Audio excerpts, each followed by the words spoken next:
क्या होता है कि हमारा दिमाग उस तरह से नहीं थकता है कि वो मशीन गर्म हो गई है अब चौक हो जाएगी, ऐसा नहीं होता है। जैसे आप साइंस पढ़ते पढ़ते थक गए हैं, दिमाग काम नहीं कर रहा है, आप कह रहे मैं कुछ नहीं कर सकता, मैं मर जाऊंगा, बर्बाद हो जाऊंगा। ठीक उसी समय किसी ने एक बढ़िया सा गाना चला दिया, ये गज़ल चला दिया, आपने गज़ल के लफ्ज़ों पर ध्यान दिया और आपको लगा हा क्या ज़िंदगी है। आपने कान में वो लगा लिए, ईयरफोन बोलते हैं, ईयरफोन लगा लिया कान में और बड़े रिदमिक साउंड आ रही है, गज़ल की पंक्तियाँ सुंदर सुंदर हैं, मज़ा आ रहा है, आपको लग रहा है आपके जीवन का इतिहास गज़ल के रूप में बताया जा रहा है आपको, और आप मस्त हो जाते हैं। और मज़े की बात है कि गज़ल में जो कहा जा रहा है उसके शब्द के अर्थ की प्रोसेसिंग आपका दिमाग ही कर रहा है। वही दिमाग जो इतना थक गया था कि किसी काम का बचा नहीं था, और वही दिमाग न केवल प्रोसेसिंग कर रहा है बल्कि बहुत तरोताज़ा हो गया है। इसका मतलब है कि दिमाग ऐसा नहीं थकता कि वो काम ही नहीं करेगा, एक खास किस्म का काम करते करते थकता है, और वो सिर्फ ये चाहता है कि अब थोड़ी देर के लिए बाकी जो पाथ हैं, जो न्यूरोपाथ्स हैं, उनको यूज कर लो भाई, इन रास्तों को छोड़ दो कुछ देर के लिए।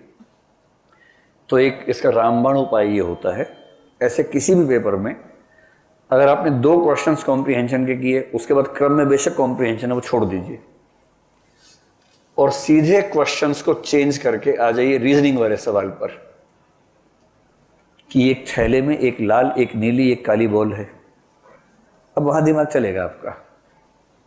और नहीं तो कुछ कुत्ते बिल्लियां हैं, कुछ बिल्लियां गधे हैं, कुछ गधे इलेक्शन लड़ रहे हैं। अब और इलेक्शन लड़ने वाले कुछ हंस भी हैं। तो बताइए सभी हंस गधे हैं या कुछ गधे कौवे हैं? तो अब ऐसा सवाल, उसमें क्या होगा, दिमाग अलग तरीके से काम करेगा। लिंग्विस्टिक इंटेलिजेंस वहां जरूरत नहीं है, वहां रीजनिंग की जरूरत है। और ऐसे सवाल होते हैं, बहुत रोचक किस्म के सवाल होते हैं। लोग ऐसा सवाल पूछते हैं कि बच्चे परेशान हो जाते हैं। रीजनिंग समझाते हुए, इंटेलिजेंस समझाते हुए मैं एक एग्जांपल बच्चों को देता हूँ कई बार कि एक बार एक टीचर ने क्लास में पूछा कि बच्चों ये बताओ, मेरे पिताजी को सफ़ेद कपड़े पहनना पसंद है और मेरी माताजी को चावल खाना पसंद है, बताओ मेरी उम्र कितनी है?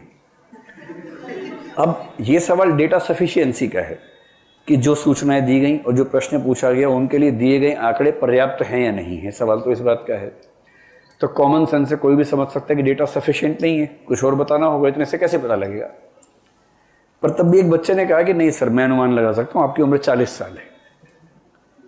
टीचर दंग रह गया कि यार आइंस्टीन का अवतार मेरी क्लास में बैठा है, बोले कैसे, मतलब इतनी गहरी सोच कैसे, एकदम सही आंसर निकाला तुमने, कैसे निकाला?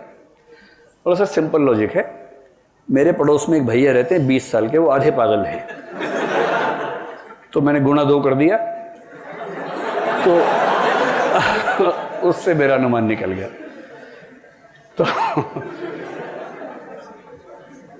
तो क्या होता है कि जब आप प्रश्नों का क्रम बदल बदल के प्रश्न करेंगे तो दिमाग थकेगा नहीं। दिमाग के जो कुछ पाथ ब्लॉक हो गए, बाकी जो पाथ हैं वो खुले रहेंगे।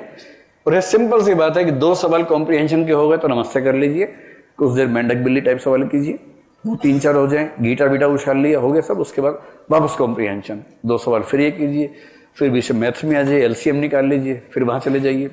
थोड़ा क्रम बदल बदल के करेंगे तो ये वाला संकट अपने आप कम हो जाएगा।